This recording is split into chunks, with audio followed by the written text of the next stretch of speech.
Imagine, three experienced hikers disappear into the heart of Patagonia without leaving a trace. 11 years later, a passport is found in an abandoned shepherd's hut, hundreds of kilometers from where they last stopped, with a trail of blood on it. Was it really an accident in the mountains, or a horrific murder that had been covered up by silence and fear all this time? For three Austrian tourists, Andreas, Marcus, and Clara, this was meant to be a journey of a lifetime. All three were seasoned hikers, far from beginners.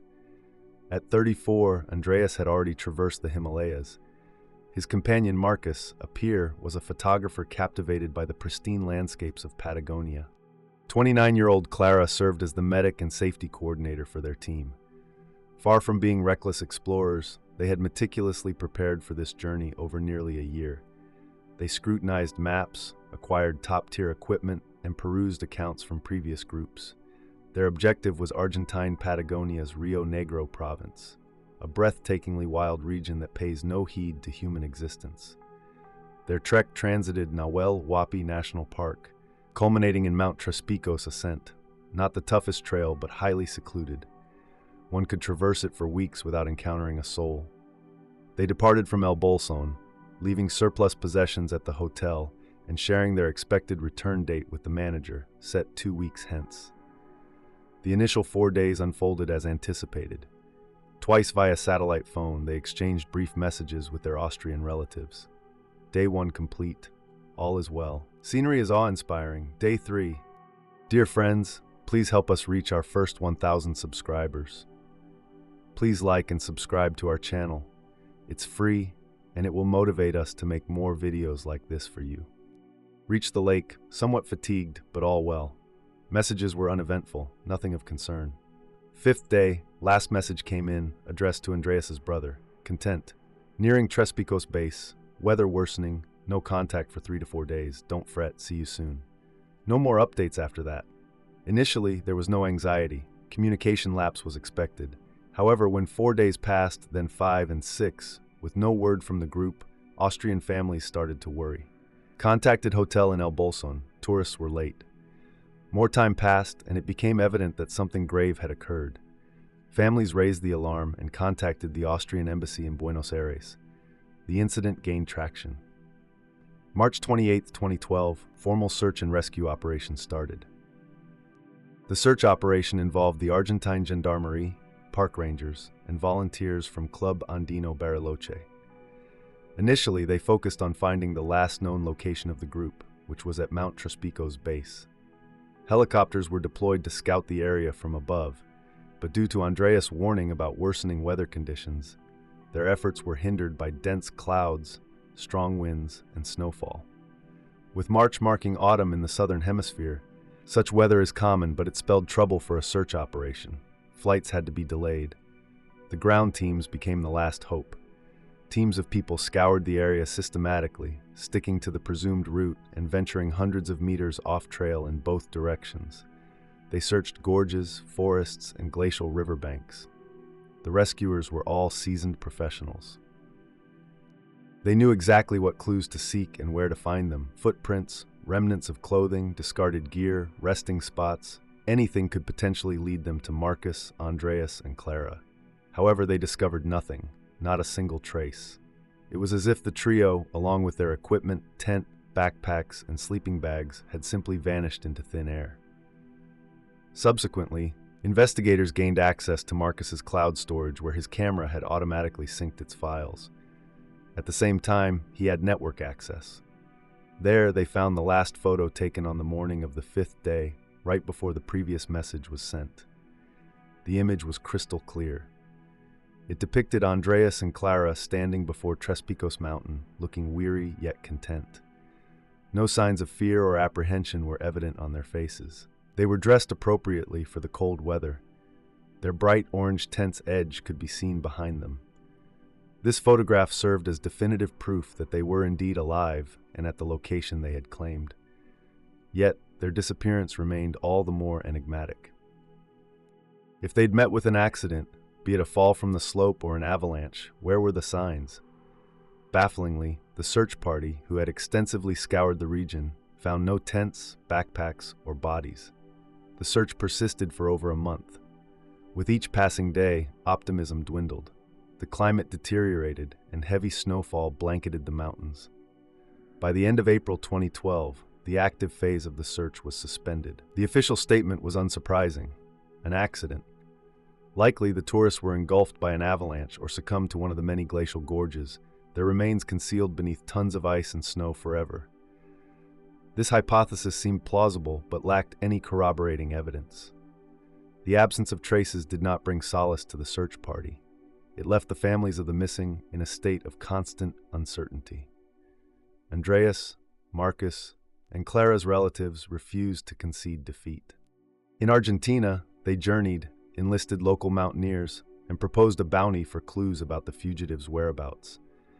However, their efforts bore no fruit. Additional investigations also proved futile. Over the years, the tale of the vanishing Austrian travelers became entwined in Patagonia's mythos of hidden truths. The case was deemed closed and consigned to archival storage. For 11 years, there was little recollection of this calamity.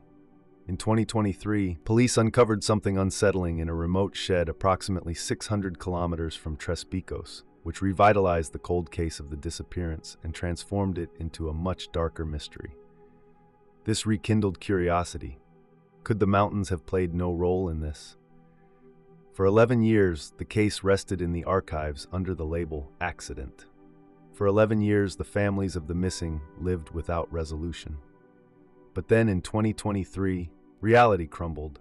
The narrative unfolds in an unexpected location, a humble village in Chubut province, some 600 kilometers south of Mount Tres Picos, contrasting sharply with the towering mountains and glaciers. This is a barren landscape of sun-scorched pampas, where winds sweep dust across vast plains. In stark comparison to popular Rio Negro, life here is slow and unforgiving. A man named Santiago Vargas resided in this village. Approaching middle age, he was a local shepherd shrouded in silence, estranged from his neighbors. His solitary abode sat on the outskirts of town, where he eked out a living tending sheep.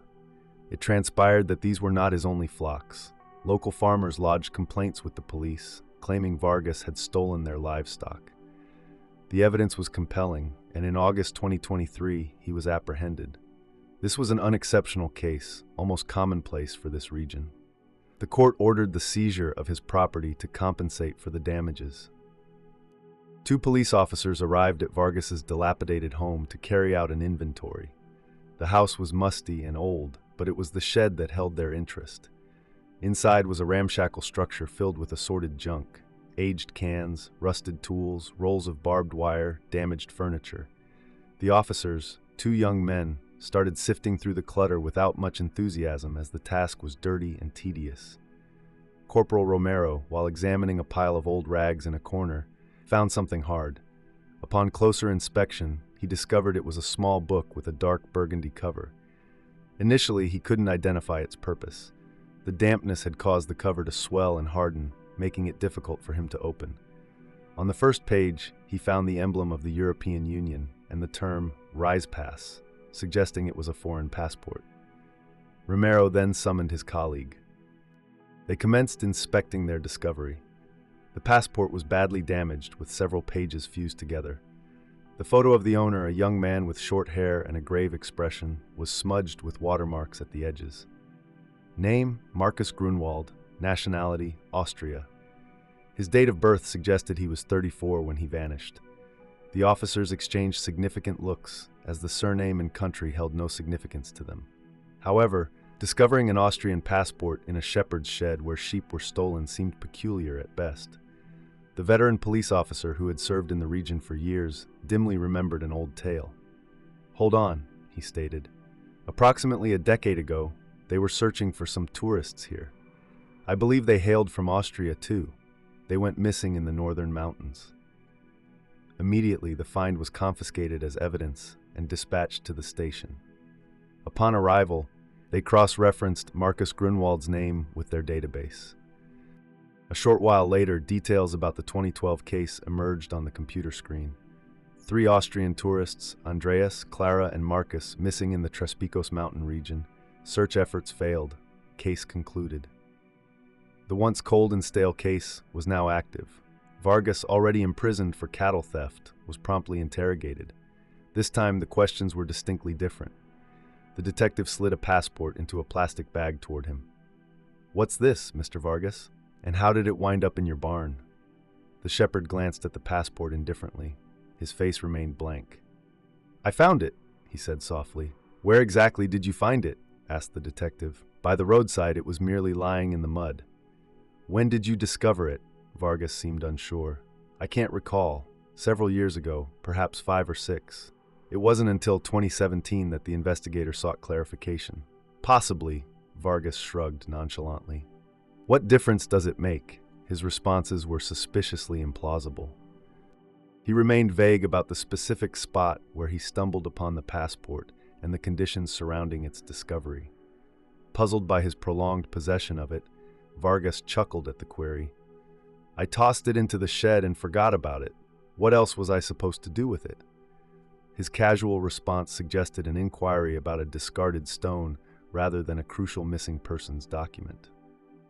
Suspicions arose that he was either woefully ignorant or concealing something. The investigators favored the latter. The grazing area for his sheep deviated from popular tourist routes. Crucially, the region where he resided and worked was not part of the search area in 2012. It lay too far south. The passport was dispatched to Buenos Aires for meticulous forensic examination. Experts handled it with utmost care. Initially, they confirmed its prolonged exposure to moisture, followed by drying out. It could have been on the ground or exposed to the elements.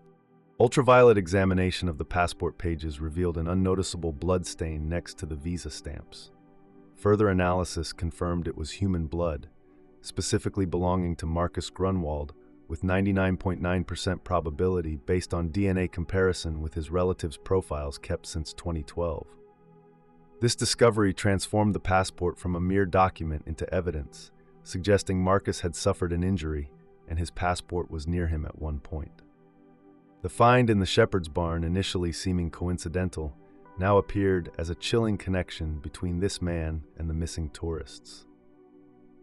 The missing persons case was reopened under a new label, murder suspicion. The prime suspect was Santiago Vargas, the taciturn shepherd who now claimed he had merely found the passport by the roadside. However, his account was met with skepticism. The question became, did Vargas act alone, and if so, where were the bodies of the other 2 tourists? Marcus's blood on the passport found at Vargas's residence turned the scenario on its head. Earlier, the police had a witness. Now they had a main and only suspect. The accident in the mountains theory crumbled. Investigators shifted focus to a sinister new narrative. The trio of tourists didn't perish in an avalanche or a fall. They encountered a man en route, and that meeting resulted in their deaths. Immediately, a fresh search operation was initiated. This time, the focus moved 600 kilometers southwards. A horde of police officers and forensic experts encircled Santiago Vargas's dwelling and land. They meticulously scoured every square centimeter of his property.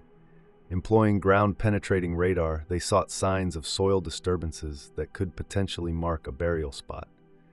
Specially trained dogs, equipped to detect human remains, sniffed through every shrub and stone across the expansive grazing land where the shepherd tended his sheep.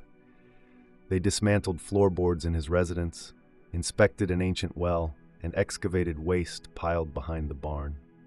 Their quest encompassed anything: bones, fragments of clothing, remnants of equipment, a tent, backpacks, boots, any items that could be associated with the Austrian tourists. The investigation spanned numerous weeks, yet similar to 11 years prior in the mountains, they discovered nothing, only emptiness. Besides the solitary passport, no item was found, nor were there any traces suggesting a link between Vargas or this location and the vanished tourists. This remained incomprehensible. If he had murdered them here, where were their corpses? Where were their possessions? The Patagonian plain was not a glacier. Vargas was repeatedly queried, especially concerning 3 human bodies and their belongings he supposedly ingested. DNA test results were presented to him. The investigator stated distinctly, "This is Marcus Grunwald's blood, found on your hidden passport." Yet Vargas remained unyielding, fixedly gazing at a single point while repetitively asserting, "I found him. I don't know anything else." The shepherd displayed no outbursts, no attempts to defend himself, nor any signs of fear. He merely persisted in his silence, leaving the investigators in a quandary. They were at an impasse due to significant evidence pointing towards a crime. A passport with the victim's blood inside the suspect's residence is highly relevant, yet it was not conclusive. There was no tangible proof of murder, no weapon was found, no witnesses came forward. Crucially, there were no bodies recovered. In a legal sense, without corpses, it is almost impossible to establish murder. It is evident that Vargas located the passport. However, it couldn't be established that he was responsible for the blood on it. The predicament faced by the prosecutor proved insurmountable, as charging Vargas with murder would have been unsupportable in court. Moreover, holding him in custody indefinitely based solely on suspicion was against the law. After numerous futile investigations and interrogations without any fresh leads, the authorities were compelled to take action. Santiago Vargas was discharged, having served his sentence for cattle theft. The case concerning the disappearance of Andreas, Marcus, and Clara remained unsolved, hitting another dead end. Now, a foreboding suspicion loomed in the form of a shepherd, but nothing more concrete emerged. A fresh theory surfaced. Maybe the account of the mountain disappearance was a calculated deception. If the tourists had managed to descend from Tres Picos, they might have been walking along the road, aiming for the nearby town, encountering Santiago Vargas or someone else in the process. Instead of the wilderness, the tragedy could have occurred by the side of a dusty road. It's possible that they were robbed and something went awry.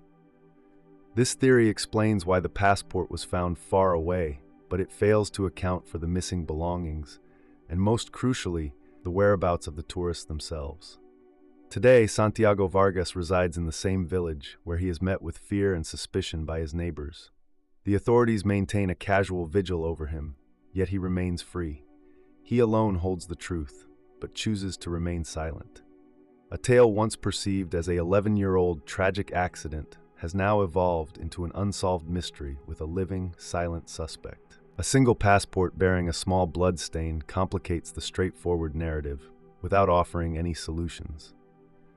The incident in Patagonia sparked further dreadful queries. Could we uncover the truth behind the disappearance of the 3 tourists? Also, what enigma is hidden by the elderly shepherd who discovered clues to their past on a trail?